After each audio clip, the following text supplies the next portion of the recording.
Assise au pied d'un arbre, Alice écoute sa sœur lire une histoire. Mais surgit un drôle de lapin blanc, furieusement en retard. La jeune fille le suit, s'engouffre dans son terrier et découvre un monde inconnu, s'aventure là où elle n'est jamais allée, happée par la joie de la découverte et de sa propre curiosité. Alice se plonge corps et âme dans l'inattendu sans se demander si elle en sortira indemne. Quand Lola rencontre Sacha, elle découvre en lui une porte ouverte vers un univers qu'elle n'a jamais approché. Et puis, subjuguée, elle se laisse emporter sans voir venir la suite. Vous écoutez Transfert, épisode 330, un témoignage recueilli par Sarah Amni.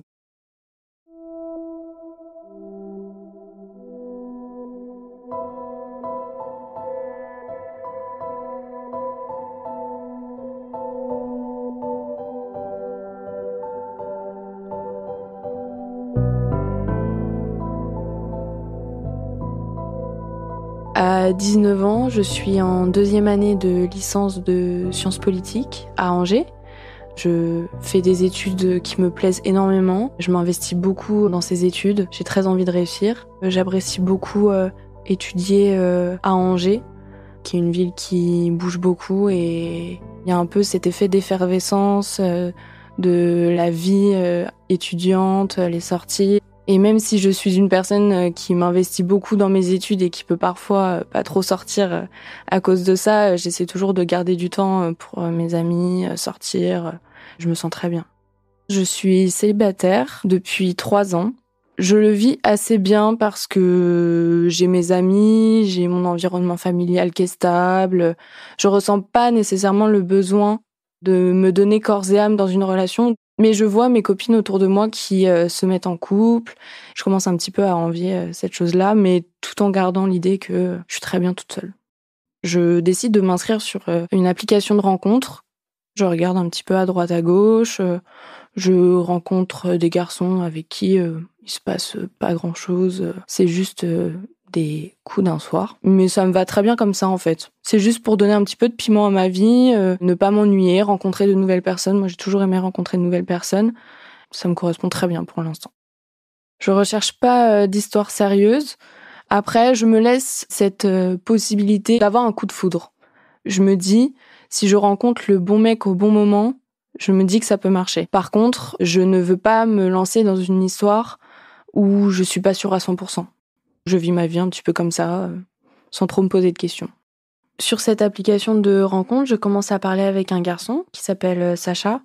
Et il m'intéresse assez rapidement parce que il mentionne que il adore la mode et qu'il est passionné de mode. Et moi, c'est un univers que je ne connais pas du tout. Et ça m'intrigue. Donc on commence très vite à discuter. Et c'est vrai que je me rends compte qu'il a beaucoup de tchatch. On a beaucoup de questions à se poser. On va beaucoup échanger par message. Assez naturellement, on décide de se rencontrer. Sacha me propose qu'on se rencontre directement chez moi, parce que lui habite toujours chez son père. Et donc, il vient ce soir-là en vélo. Ce premier rendez-vous avec Sacha se passe plutôt bien, même si je capte quelques détails qui me gênent. C'est-à-dire qu'il parle beaucoup de lui. Et alors que par message, il me posait beaucoup de questions, là, la conversation prend très vite le tournant d'un monologue. Je me sens pas très à l'aise. Pendant la conversation, on me parle notamment de sa passion pour la mode. Et il me regarde droit dans les yeux. Il regarde mes chaussures et il me dit « D'ailleurs, tes chaussures, elles sont horribles ». On continue de parler, on discute assez longtemps et on finit par finalement coucher ensemble. Ça se passe très bien. Donc le lendemain, on se dit au revoir. C'est pas quelqu'un que je vais revoir, ni même à qui je vais reparler par message. Pour moi, ça a été le garçon d'un soir. Et ça s'arrête là. 2 jours après notre première rencontre, le confinement est annoncé. Donc je décide de quitter mon appartement d'étudiante à Angers pour me confiner chez mes parents à 45 minutes d'Angers. Plusieurs fois pendant le confinement, Sacha m'envoie des messages pour prendre de mes nouvelles, pour me demander comment ça va. Je sens qu'il veut garder un lien. Ça ne me fait ni chaud ni froid que Sacha me parle comme ça pendant le confinement. J'ai l'impression d'être un petit peu cette fille qu'il a vue la dernière fois avant le confinement et d'être la fille qui comble un petit peu sa solitude. Mais moi, il ne comble pas la mienne. Il n'a aucune importance pour moi.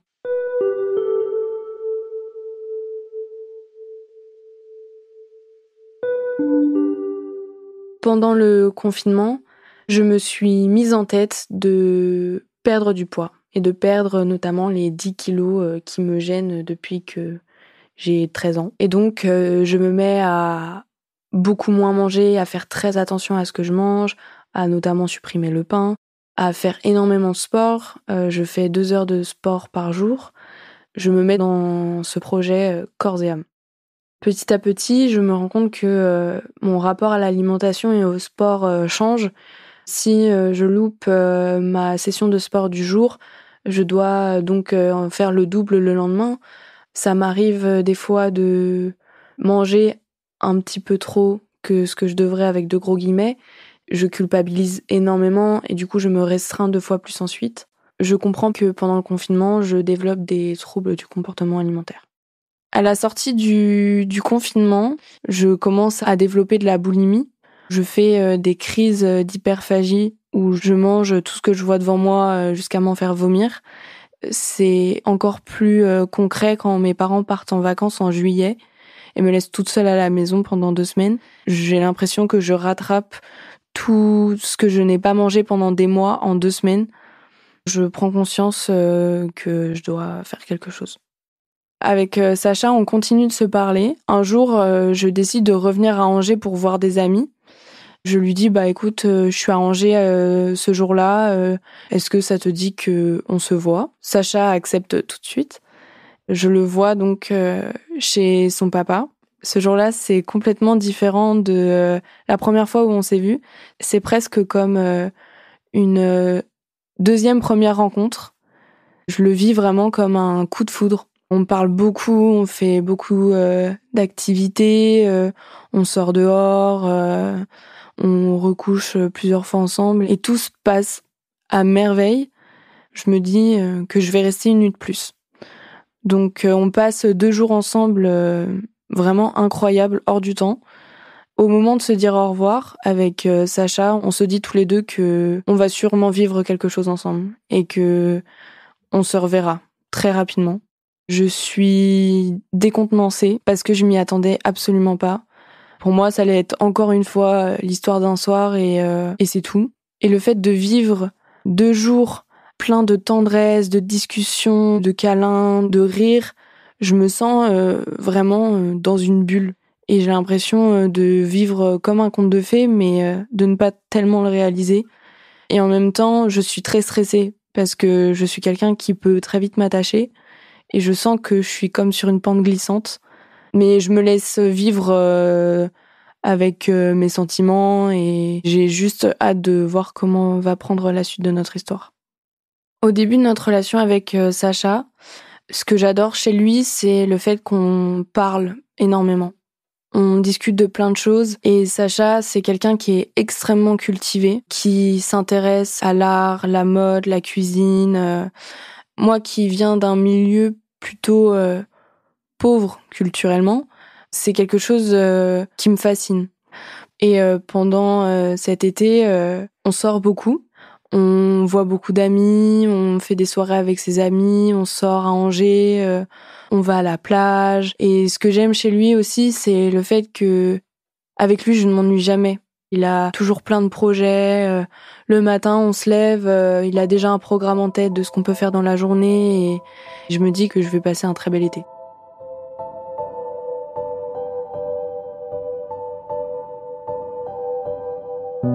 Pendant cet été avec Sacha, je me dis que mes problèmes de poids, mes problèmes de régime, finalement sont futiles. Et je me mets à complètement délaisser et mettre de côté cet aspect de ma vie.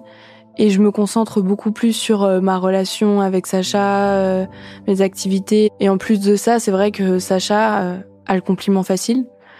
Vu que je me vois dans ses yeux comme belle et attirante, et c'est vrai que je mets tout de suite de côté tous mes troubles et mes soucis vis-à-vis de l'alimentation et de mon poids. Je commence à pleinement profiter de mon été sans même y penser.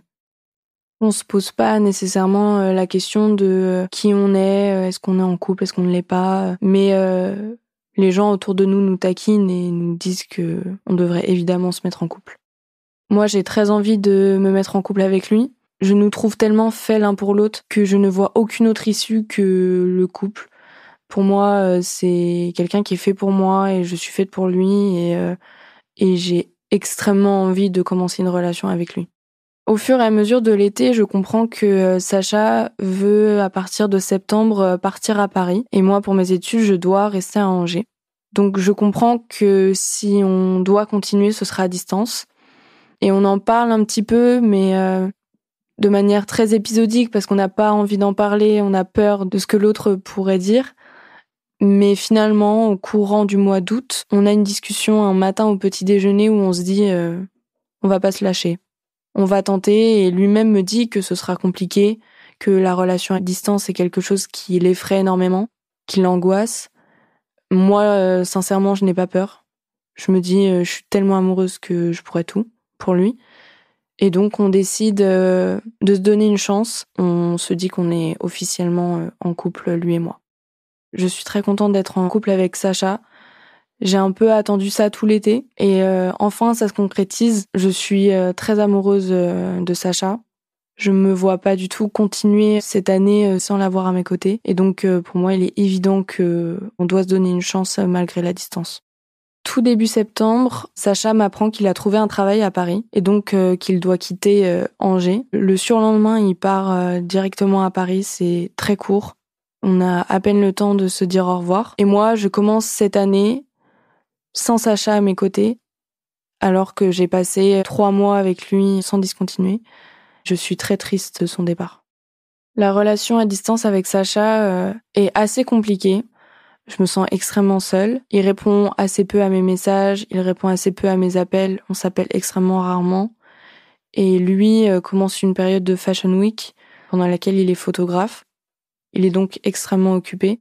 Je me retrouve toute seule dans mon appartement à Angers avec beaucoup de pensées négatives. Je vis très mal ce début de relation avec Sacha. Je parle assez peu avec Sacha de ce que je ressens vis-à-vis de notre relation à distance.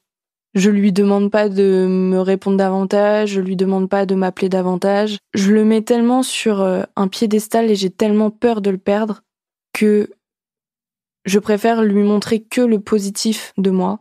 J'ai vraiment envie de lui donner cette vision de la fille parfaite qui pose jamais de soucis, qui est toujours lisse, avec qui il y aura jamais de problème.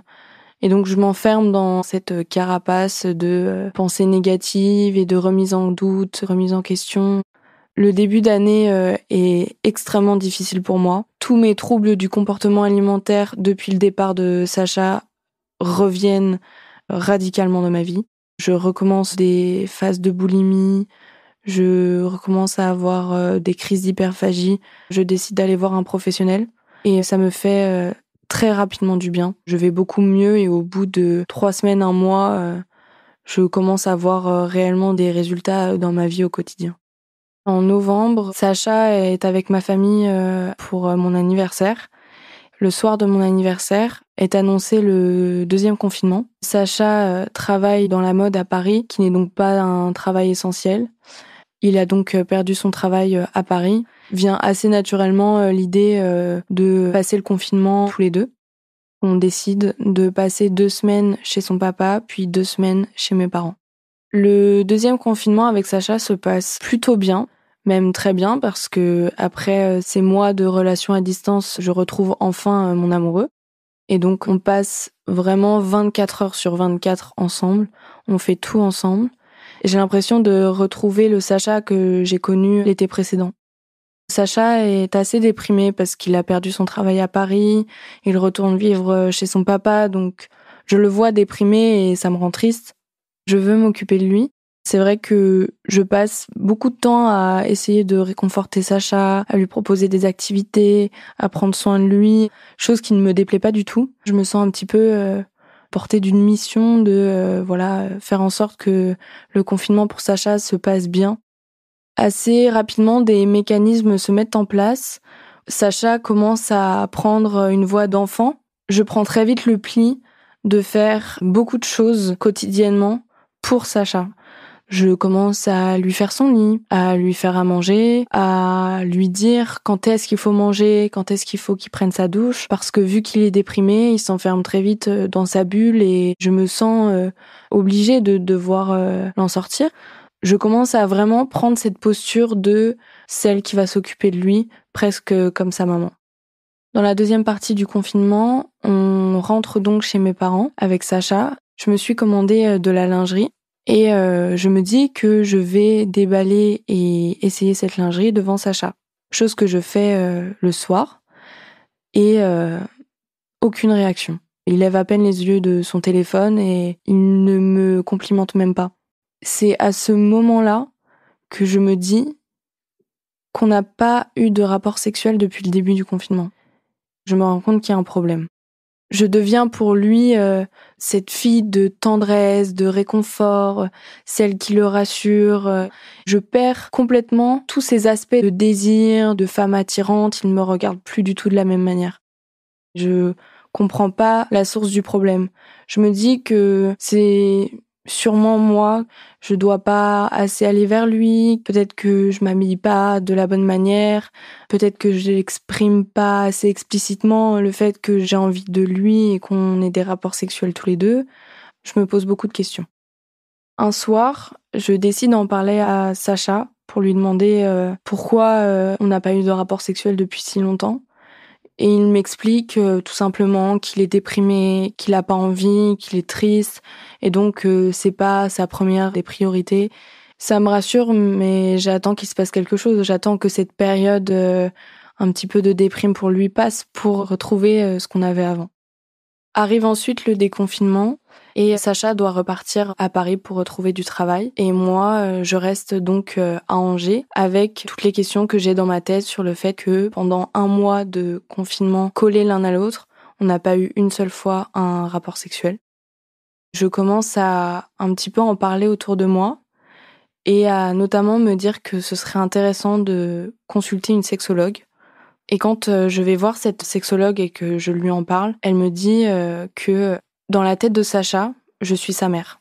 Et que nécessairement, on n'a pas envie de coucher avec sa mère. Et elle appelle ça un syndrome d'Oedipe.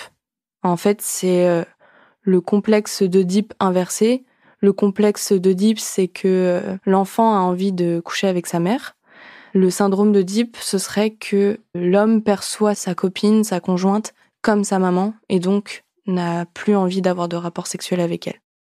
Après le rendez-vous avec la sexologue, je comprends qu'elle a très certainement raison parce que Sacha a eu un passé familial très instable et compliqué avec un papa qui l'a beaucoup négligé et une maman qui était très peu présente et qui était beaucoup concentrée dans son travail à elle.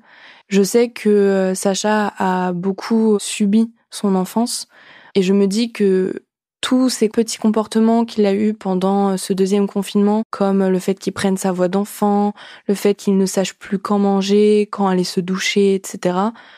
Je me dis que tout ça, finalement, ça a du lien. Donc le rendez-vous avec la sexologue fait complètement sens. J'ai assez peur d'en parler à Sacha, parce que je sais que le sujet de son enfance est un sujet difficile. Et j'ai un peu peur de me dire que le fait de lui parler de ce problème et de voir avec lui que les mécanismes qu'on a mis en place dans notre relation ne sont pas les bons, j'ai peur que ça va complètement casser notre relation et j'ai peur de le perdre. Je décide donc de un peu régler ça par moi-même, déjà en m'informant beaucoup, en me disant « Ok, là j'ai pris une posture de maman, qu'est-ce qui pourrait faire qu'il ne me voit plus comme sa maman ?» Je commence à ce moment-là à mettre des petites choses dans mon quotidien avec lui, pour casser cette image qu'il a de moi. Et donc, par exemple, quand il prend sa voix d'enfant, je lui réponds avec ma voix normale et pas avec la voix rassurante que j'avais l'habitude de prendre. Malgré toutes mes tentatives de régler le problème par moi-même, c'est un échec. J'ai une frustration surtout psychologique de ne pas comprendre comment j'en suis arrivée là, comment on en est arrivé là, comment est-ce qu'on peut faire pour s'en sortir. Et je me dis que on est dans une impasse. Je remets en question ma personnalité, mon physique, mon attitude avec lui. Je me remets énormément en question sans même voir le bout du tunnel.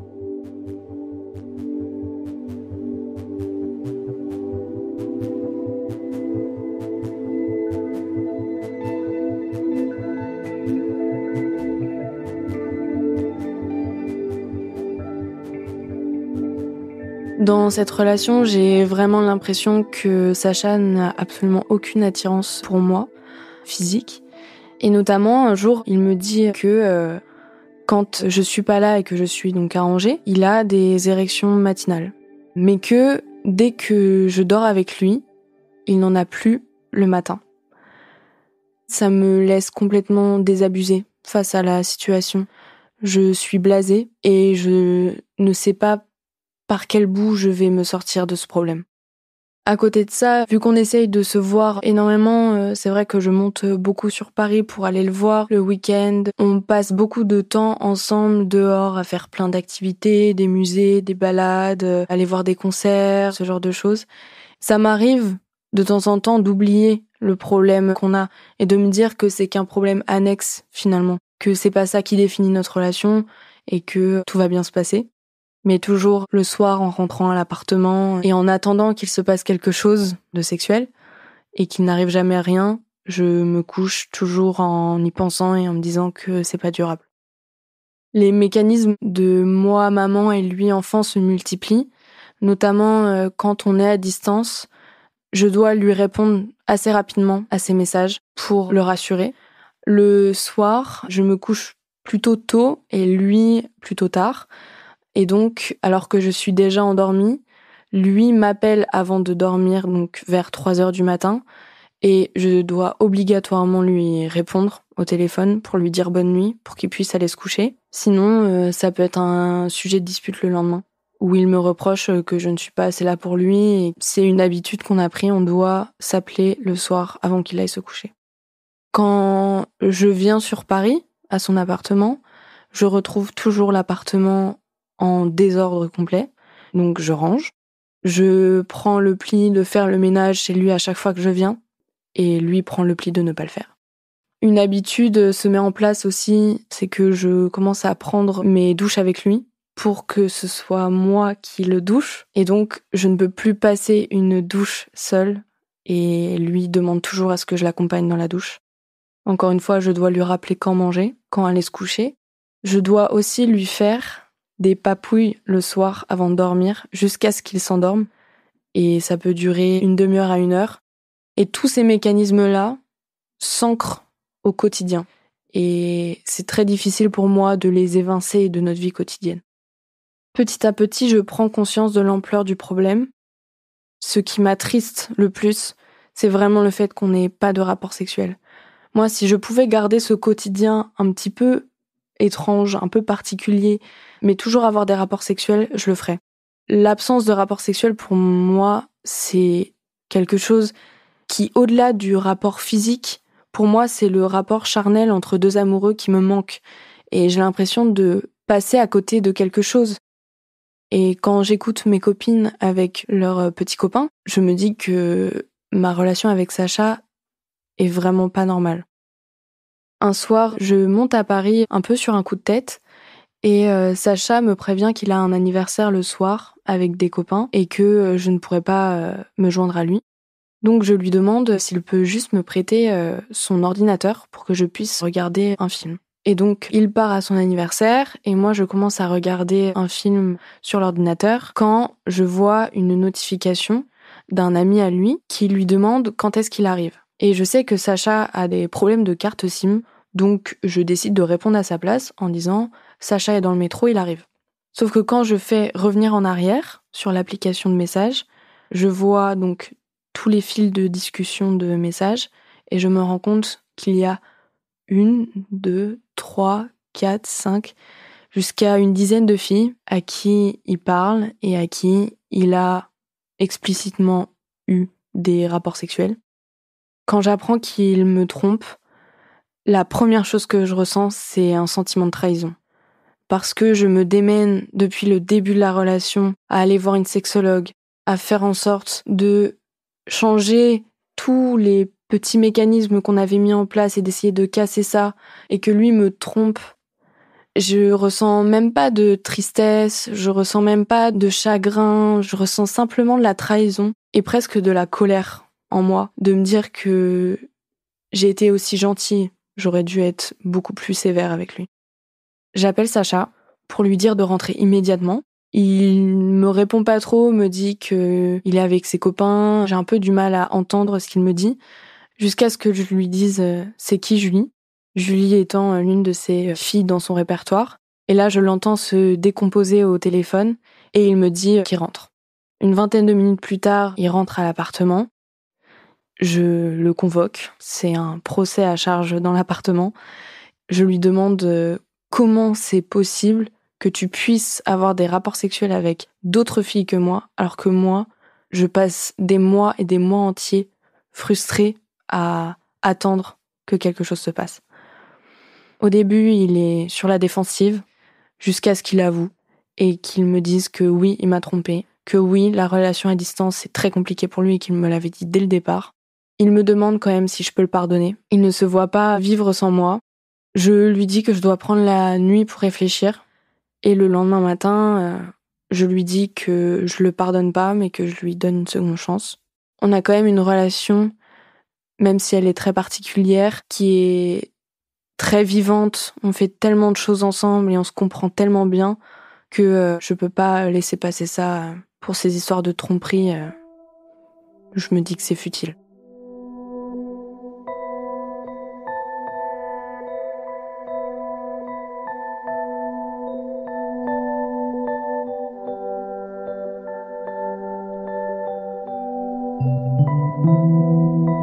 Grâce à la tromperie, je comprends que l'argumentaire de Sacha depuis le début est faux et est monté de toutes pièces.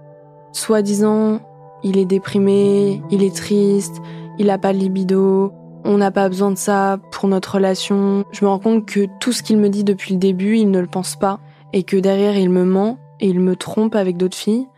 Je le ressens comme une double peine. Le fait qu'avec moi, il n'ait aucun désir, mais qu'avec d'autres filles, il soit capable d'avoir des rapports sexuels. Un mois après avoir appris pour la tromperie, il y a l'anniversaire de Sacha qui est organisé dans un bar dans lequel il a l'habitude d'aller avec ses amis.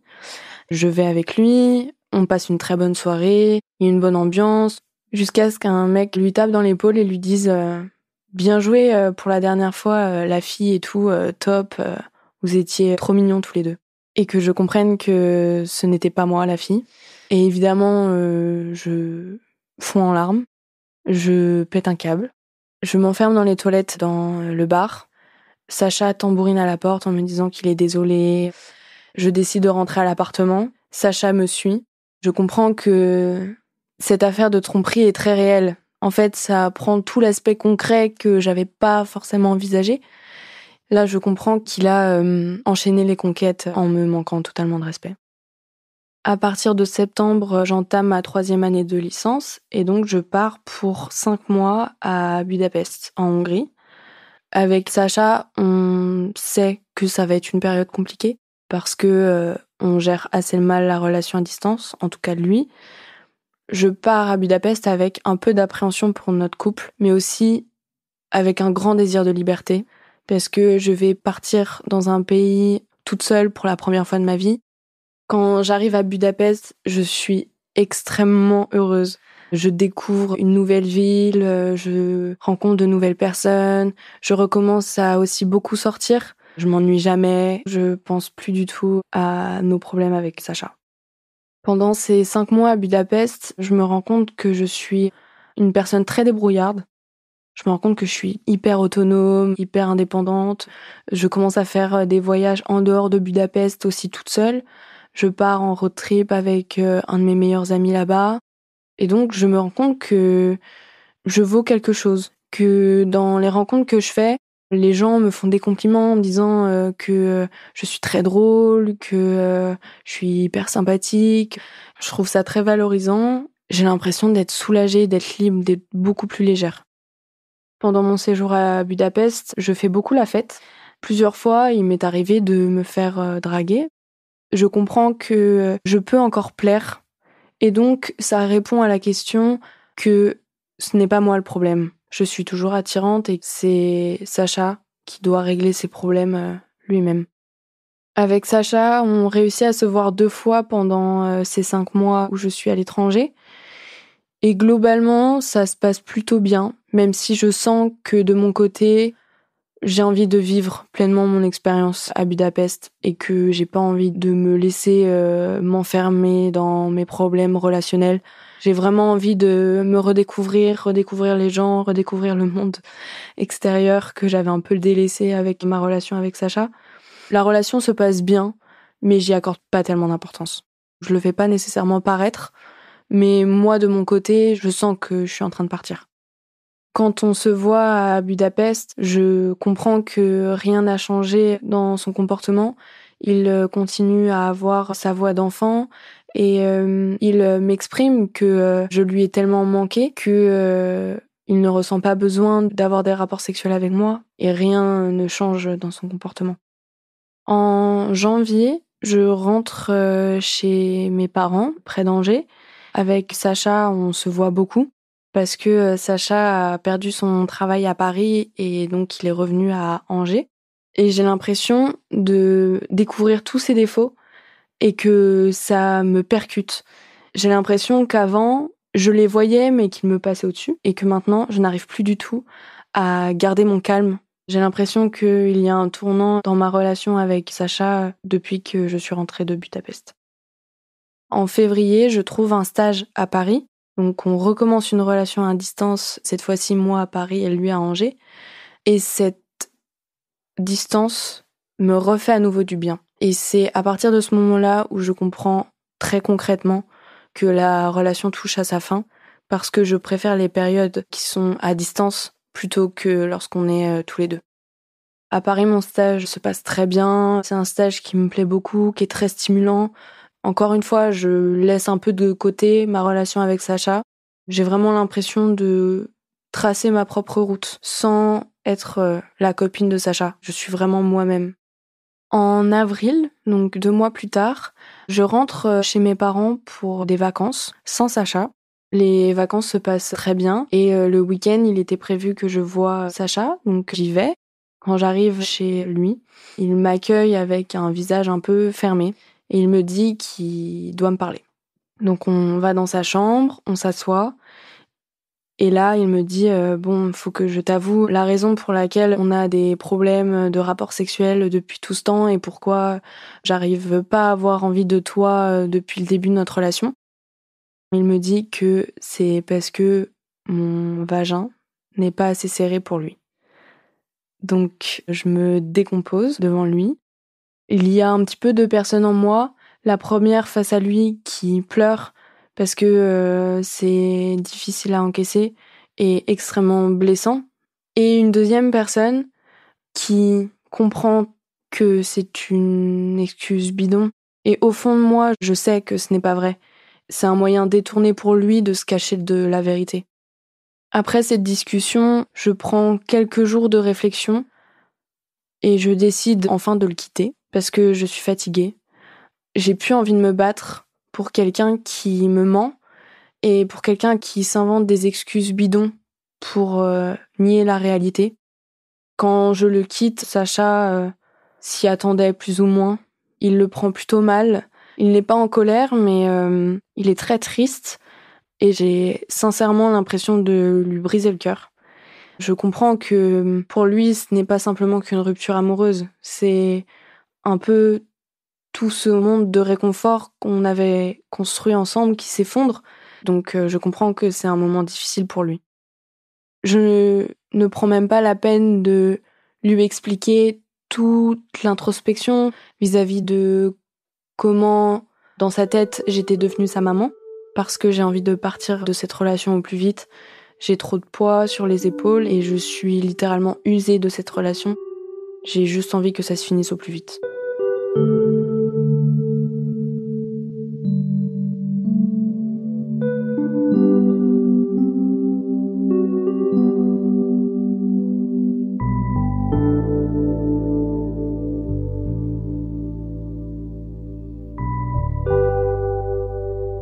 Après la rupture, je pleure un jour et le lendemain, tout va bien.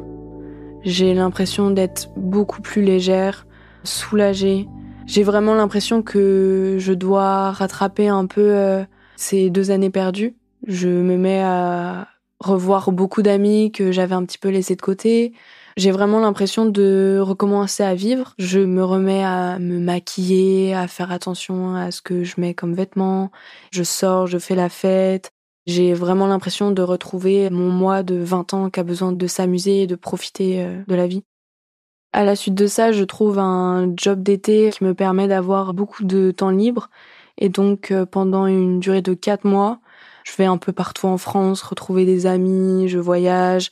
Et j'ai besoin de ces 4 mois-là pour un peu faire le deuil de ces 2 années de relation et me retrouver moi à 100%. À la suite de cette période-là, je commence un master de géopolitique qui me plaît énormément et dans lequel j'investis beaucoup d'énergie. Et j'ai vraiment l'impression de recommencer une nouvelle vie stable et dans laquelle je me sens bien. Aujourd'hui, ça fait 2 ans que je ne suis plus avec Sacha. J'ai beaucoup réfléchi à ce qu'il s'est passé et j'ai pu trouver beaucoup de réponses à mes questions. Je comprends maintenant que dans cette relation qui était dysfonctionnelle, j'ai une part de responsabilité. J'étais tellement inquiète dans le début de la relation qu'il me quitte. J'éprouvais un tel sentiment d'infériorité que j'ai voulu lui créer un cocon pour qu'il n'en parle jamais. Aujourd'hui, j'ai un petit ami à qui j'ai raconté cette histoire et qui comprend complètement mes besoins et aussi mes petites failles. Il comprend que je peux avoir un certain désir à m'occuper de l'autre qui peut être un peu trop proéminent.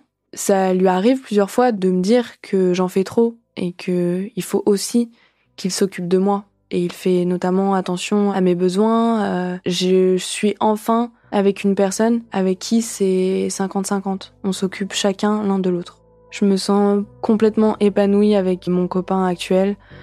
On a une vie sexuelle pleinement épanouissante. On n'hésite pas à communiquer quand il y a des choses qui ne vont pas. On n'a pas peur de se dire les choses. Et je pense que c'est vraiment ça qui fait la force de notre relation.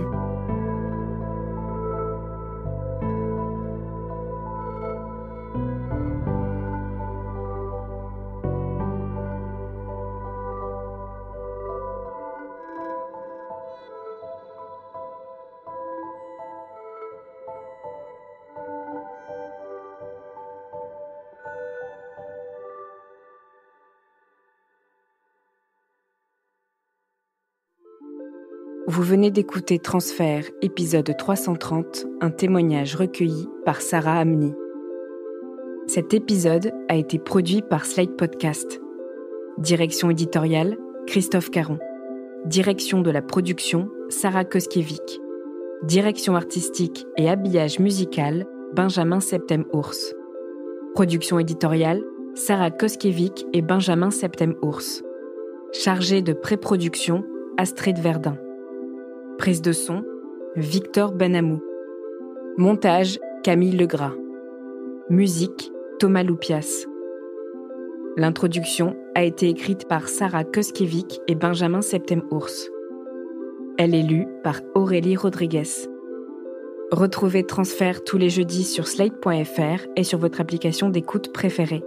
Découvrez aussi Transfert Club, l'offre premium de Transfert. 2 fois par mois, Transfert Club donne accès à du contenu exclusif, des histoires inédites et les coulisses de vos épisodes préférés. Pour vous abonner, rendez-vous sur slate.fr/transfertclub. Pour proposer une histoire, vous pouvez nous envoyer un mail à l'adresse transfert@slate.fr.